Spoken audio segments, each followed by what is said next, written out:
If I'm Ruben, then you Clay Aiken, but second place gets. Welcome to 3 Count Commentaries. Today we're going to talk about something that is that has been weighing heavily on me every time I open up my Twitter account and I look and I see the inevitable Stan account. I came across a Stan account. They sometimes actually try to tweet as the people that they're supposed to be parodying, the parody account. And I said to myself, that is a very dangerous game these people are playing. We see it also with the musicians, the Barbs, and the Nicki Minaj fan club. There is the Cardi B fan club is also another one. We see it with the Bayhive. We see it a lot, and now it's kind of transitioned over to wrestling. The Stan account, the idea of making fandom your entire personality. This is a problem, right? This is a deeply ingrained issue with people, and I definitely think we need to do something about it. Now, there was an article that came out on this site called Inverse, and it says, "Is fandom is fandom a cult?" You know, it says, "Is fandom a cult? The religious fervor fueling Star Wars, Marvel, and more." Now, they're going to talk about mostly, the fandom menace and all these kind of guys. That's what they're trying to say. But I think you can actually extend this to the AEW diehards, some of the more WWE diehards, the people who are super fans of Nicki Minaj. And look, I want to be honest before we get into this. What made me create this video, especially after I did a 4-hour live stream and I didn't mention it at all, is that I found a Liv Morgan fan page that had over 150,000 pictures of Liv Morgan.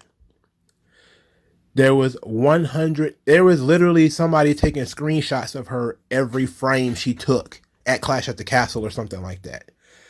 And I thought this was one of the scariest things that I've seen. And I was like, that's frightening. Why would you need that many pictures of Liv Morgan? But then I realized, like, you know what?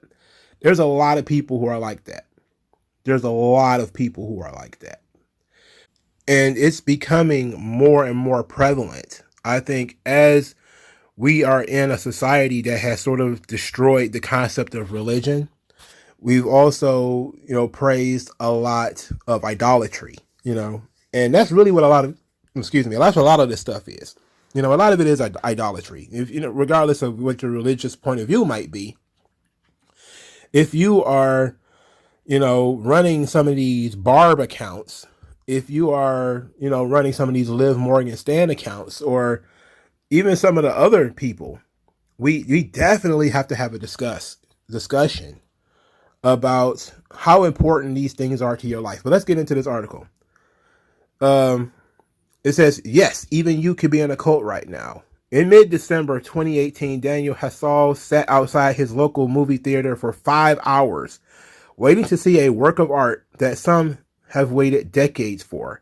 Hassall was there that day to see The Force Awakens, the sequel to the 6th episode of Star Wars, The Return of the Jedi. He would later see Rogue One and Last Jedi on their opening nights too, he tells Inverse. It felt like such a communal bonding experience, he recalls. Like you had a unique relationship with that piece of art because you experienced it first with such a dedicated group of people. It reminds me of worship services, to be honest. So that guy is admitting that basically Star Wars has become a religion for him. And I remember seeing this as a kid.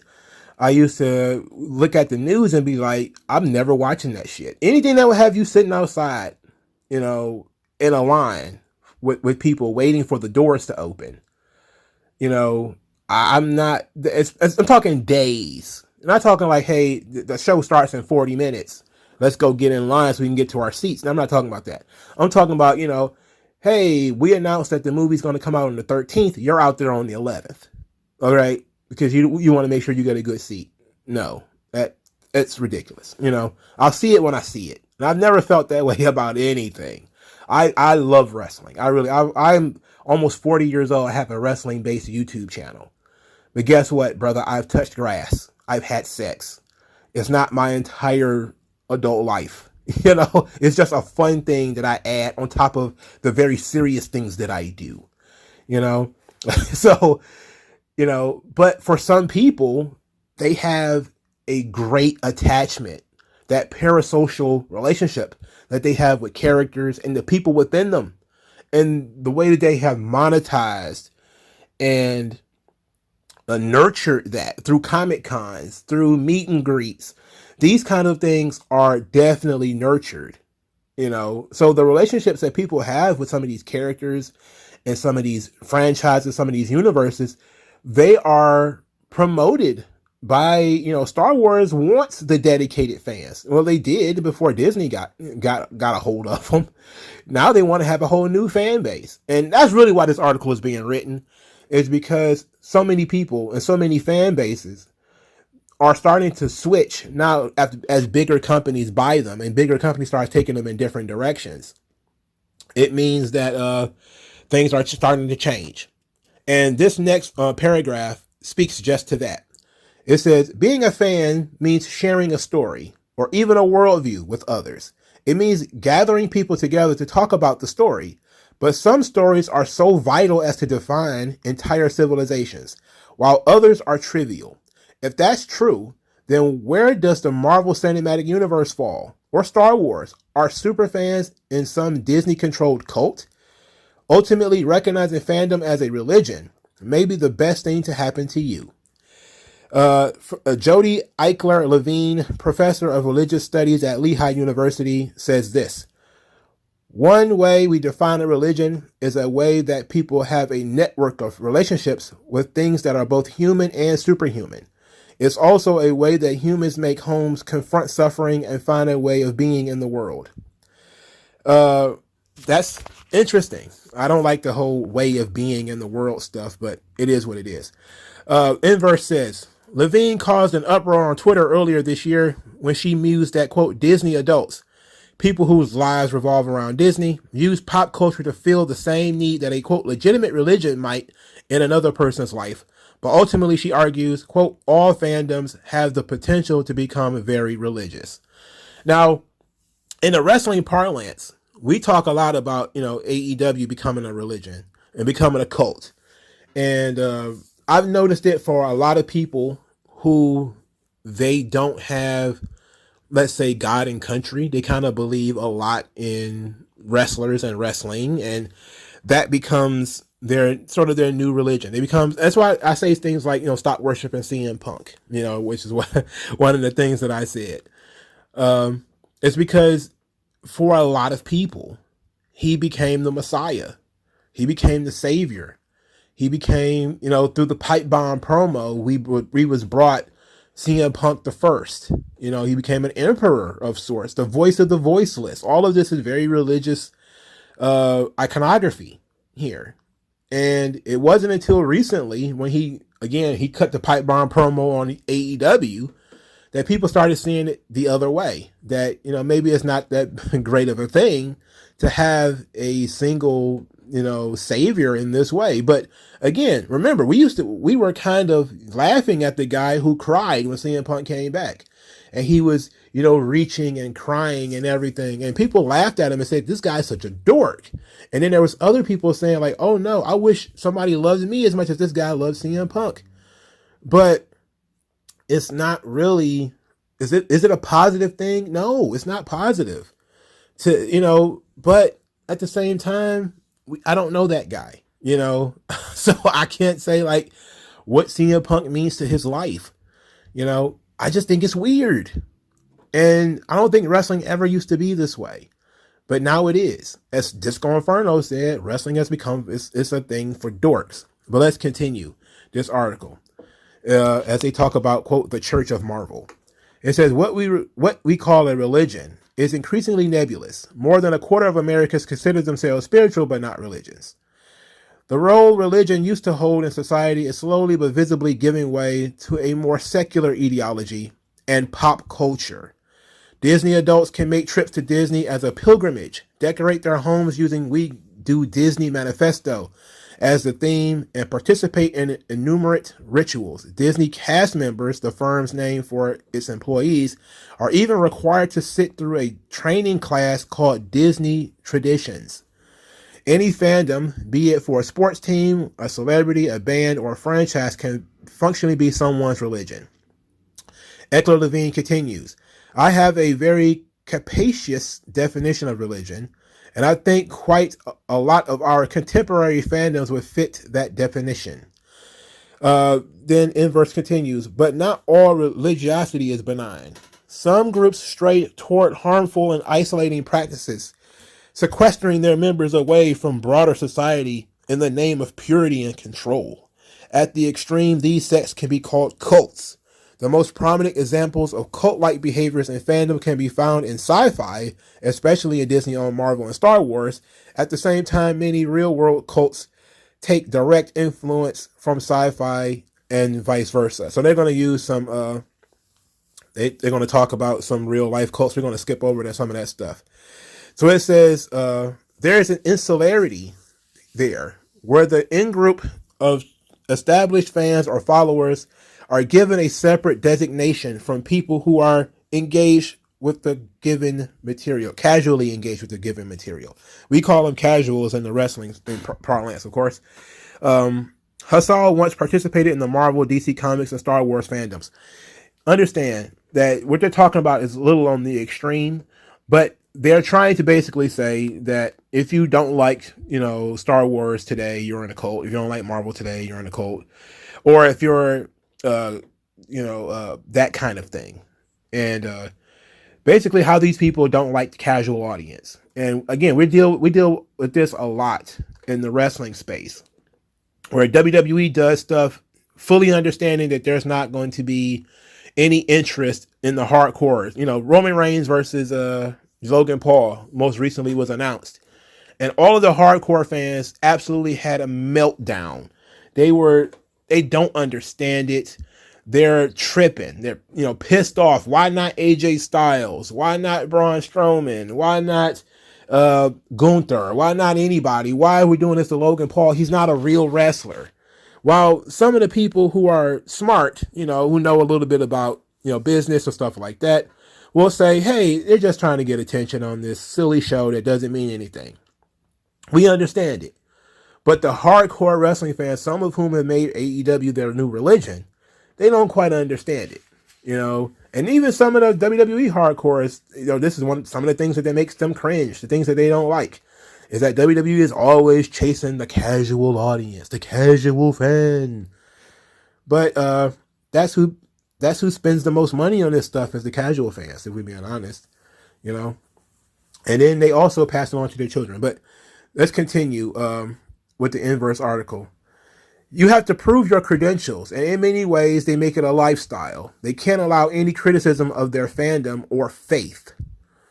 Another fan, Andrew W., agrees. When a criticism is presented, the response is usually, how can I show this criticism is wrong, even if it's not? Instead of earnestly asking, is there any part of this criticism that's valid? That's classic cult behavior. Remember one of my favorite quotes on this channel. And I loathe to give myself too much credit for stuff. But one of the things I've started to say, I've even started saying it on Twitter, is that there is no legitimate criticism of AEW.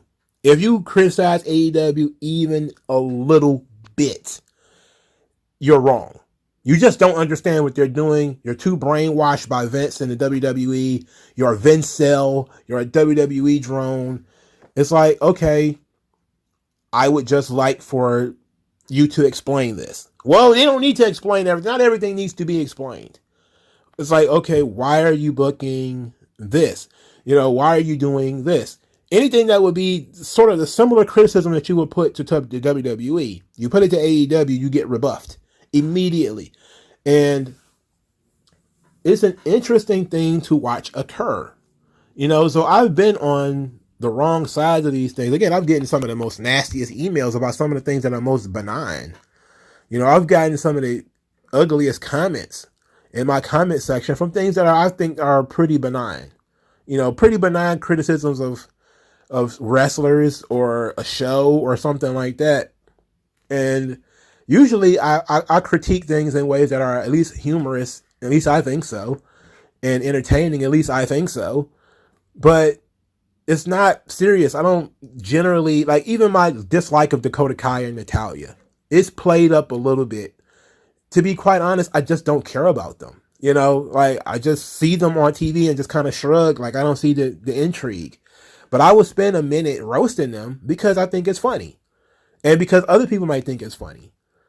But then somebody will send me an email or something like that, and Dakota Kai is like, you know, their savior, and I'm pissing on Jesus. And I just kind of be like, what are you talking about? You know, like, I made a couple of jokes, you know, that's it. But it's very weird. Now let's continue with this article. I don't know how much more of this I'm going to read though, because I've already said essentially what it's going to burn into, you know. But it says, I'm skipping a little bit, skip forward a little bit. It says the text is only half the religious experience. Religions, especially ritual-heavy belief systems, bring people together as a community in terms of behavior. So before they got to this part, they were talking about the cult of canon. Basically, if it's not written down by the original author, you don't take it seriously. This is like a shot at the people who are now complaining about the Rings of Power. Basically, none of this has anything to do with what Tolkien wrote. But you're supposed to just shut up and, you know, not, you're in a cult if you argue that Rings of Power sucks because it goes against Tolkien's canon. But when you tell people, hey, we're going to do this in honor of Tolkien, instead of saying we're going to use his characters, create a whole new story, a whole new yada, yada, yada, you know, you say, oh, we love it. And that's what they did with Thundercats. They did it with Teenage Mutant Ninja Turtles. And what was the new one? The new Turtles, where they had Raphael as the leader and they were all ugly and gigantic and it was gross, and April was black. April was originally black anyway, but they completely changed Teenage Mutant Ninja Turtles. And then, you know, now they're calling the fandom a cult for rejecting it. You know, you know. So I'm playing both sides of the fence on this. So I'm looking at it from both perspectives. I understand that sometimes people do make, you know, these things a religion for themselves. That the Barbs and the Bayhive and the people who are collecting 100,000 pictures of Liv Morgan, and, you know, the people who are, you can't criticize AEW or WWE without, you know, being attacked. Those people do exist. At the same time, sometimes the criticisms, you know, such as, hey, I don't really like Dragon Ball GT because Toriyama didn't write it. And people will say, canon doesn't matter and you should love it anyway. It's like, not really. You know, most people just kind of have how heavily involved is Toriyama in this Dragon Ball medium before I get involved in it. If he's not in any way involved with it, I don't want anything to do with it.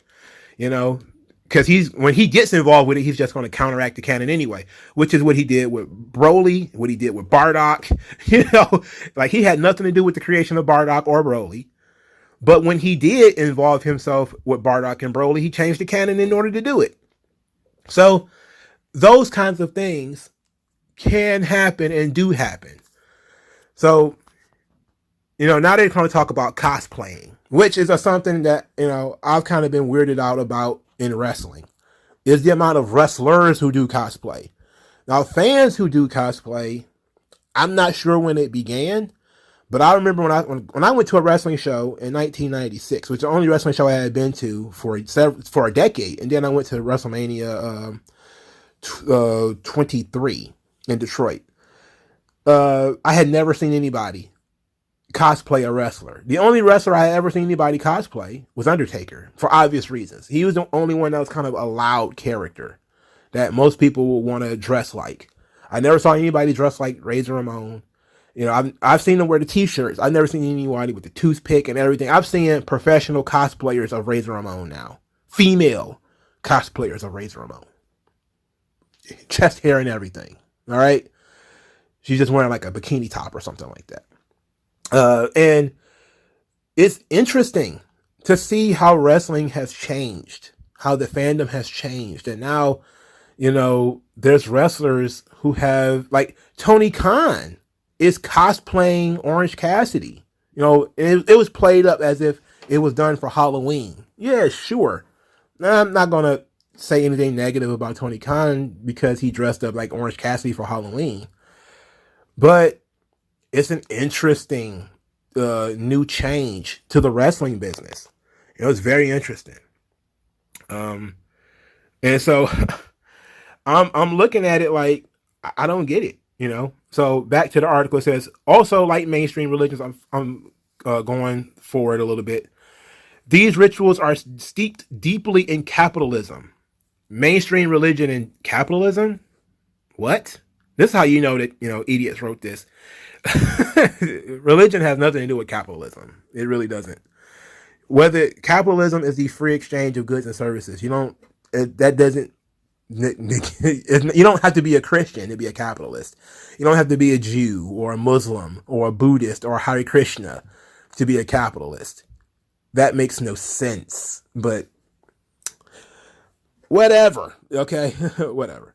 Anyway, also like mainstream religion, these rituals are steeped deeply in capitalism. For Yi Y, a Star Wars superfan who requested anonymity, that's part of the reason people turn to fandoms in the first place. Quote, people don't have meaning in life and have left religion as a whole due to capitalism crushing everything, so people need to resort to corporate media to fill their soul. I don't know what any of that meant. Capitalism crushed everything, so I need Disney to fill my soul. What? Look, I think I've shared with my audience this for a while. I became an atheist at 20 years old. I am now 38. So I've been an atheist almost 18 years. Even though I wouldn't say I'm an atheist anymore, I would say I am somewhere in the middle.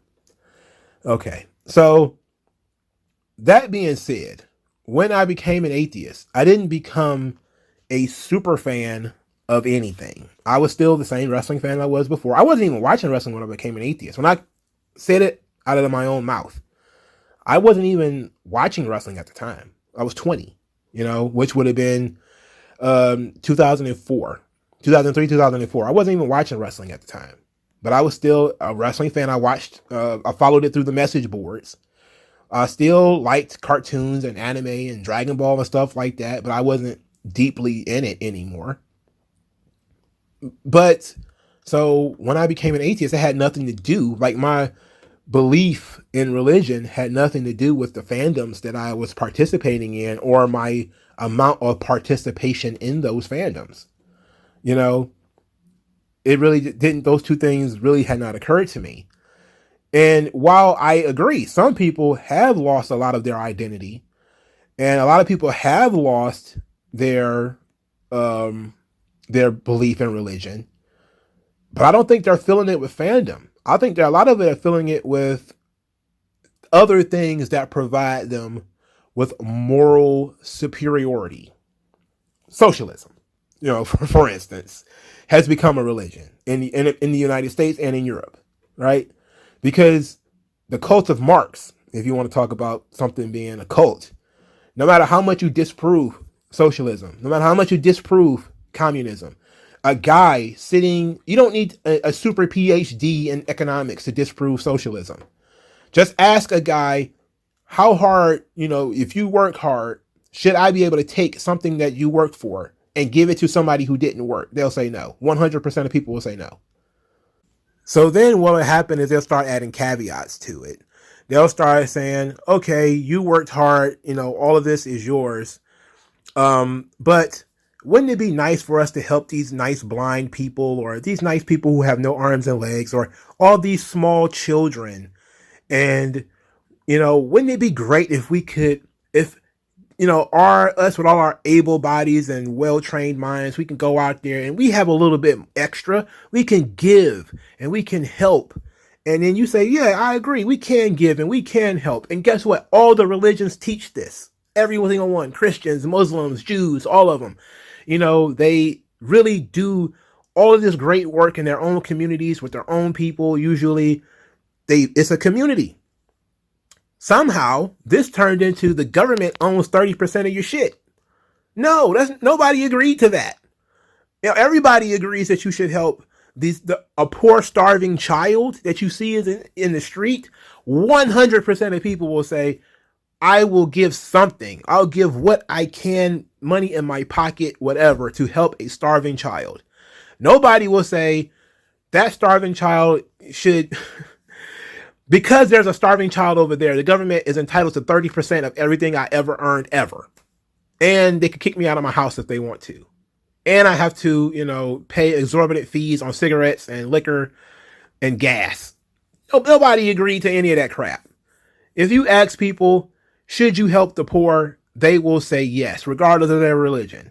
Every religion I have ever come across, you should help the poor. You should do as best you can to build up and do the best you can for your community.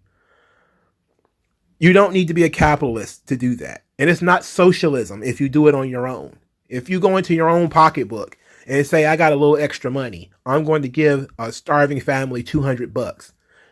That's not socialism, because it's not the government doing it. It's you doing it. You're doing it out of the generosity of your own heart. But there's a video out there. It's a guy. His name is Dev. I think it's Short Fat Otaku. And he talks a lot about why communists hate charity. And I suggest people should watch that video.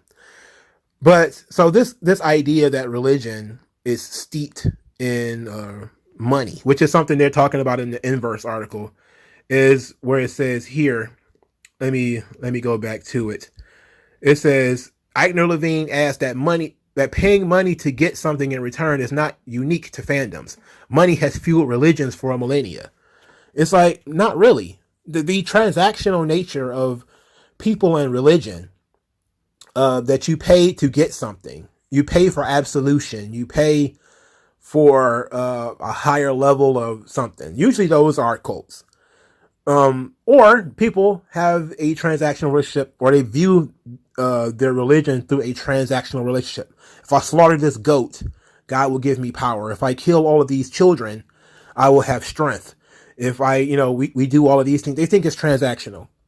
I think that people have grown beyond the desire for the transactional. And now tithing, when you look at it, especially through the Christian church, is an understanding that you're helping to build the community. You tithe to the church, not to get something in return, but to help build the community, so that the community, has things for children to do, so that they can build a playground, that they can, have roller derby or whatever the hell. Cause I had that when I was a kid, and I had, summer church school or whatever the hell they called it. Summer Bible school or whatever. You had boxing classes, you had different stuff like that. And you can't do that if the parents don't have, because the church doesn't have any way of making money. They have to sell stuff at that point. So they have to get money through tithes, and, it's voluntary. Tithing is voluntary. It's not mandatory. Now, there are super churches who tithing is voluntary, and you have to sign some paperwork saying you're going to give them X amount % of your income. It's like government taxes. I don't agree with that. I think that's awful. And, maybe those people should be investigated. But tithing is voluntary. Just like going to these, to get back on track a little bit, going to wrestling shows or whatever is voluntary. Buying the action figures or whatever is voluntary. I've never seen anybody said, you don't have this Series 8 Cody Rhodes action figure, you're not a real fan. It's like, nobody has that sort of approach to it, but I'm sure it might exist. But it might exist in that small subsection of people who already collect action figures. It doesn't really affect the wider net of people who watch and enjoy this product. Some people collect wrestling posters and stuff like that. It doesn't really affect other people, and so it's really weird that they would put this in there. The whole, money thing, like that's very weird that it would be in here. So here's near the end. It said there's no one way to be a fan, so it's hard to answer the question of whether Star Wars fandom is basically a cult. But looking at the fan experience through a different lens may be the key to keeping your interest from veering into unhealthy obsession. And it took me 30 minutes to get here, but that's really what we were talking about, right? Unhealthy obsessions. So how we got into capitalism and voids being filled in people's souls. Like, there's people who are good Christians who still love Star Wars and Lord of the Rings and all that kind of stuff. Hell, there are people, a lot of the people who are the most defensive of Lord of the Rings are people who are religious because they think there's Roman Christian iconography in it. The same thing with C.S. Lewis stories. So a lot of these things they might have religious elements. Like, there's some people who are big fans of Zelda because Zelda had Christian elements in it. There are people who are big fans of Trigun because Trigun has Christian elements in it, and they view it as Christian art. And they're Christians and they view this as good Christian art. Therefore, they are partaking in it, not because they want to be a part of some fandom that worships Tolkien, but because they see Tolkien's art as part of Tolkien's Christianity. All right. That's the difference that people don't need to understand here. That's one thing. But I agree with their overall point. If you find yourself collecting hundreds of thousands of pictures of Liv Morgan or Nicki Minaj, if you find yourself dressing like wrestlers or getting into their brain to tweet as them, have a parody account, there is something wrong with you. You're missing something in your life. You may need religion. You need to back away. And this is, part of wrestling becoming a insular, nerdy thing is that it has started attracting these sorts of people, this sort of obsessive behavior. And AEW is, to me, typifies that. And I know you may say I'm biased because I say that, but I'm looking at the responses and looking at the outcomes. AEW, there is no way you can criticize the company. There's just no way to criticize them. Tony Khan has become, in some ways, a divine entity, a divine being, and he's worshipped through the Wrestling Observer newsletter. And it's just recently become, people have actually started to criticize him, but he was, through the media and stuff like that. But he is just one figure, and it comes from people worshiping the elite, the Young Bucks and Kenny Omega. And that super fandom, the people who are super fans of the Sasha Banks and Naomi, and these people, it comes across as very, very stalkerish and very weird when you can't criticize them, when you're you're overprotective of them, when you're tweeting in parody fashion, when you're doing all of this stuff. Yeah, you're coming across like you're a member of a cult. Sorry. Like, share, and subscribe. Thank you guys for your time. I'll talk to you guys later.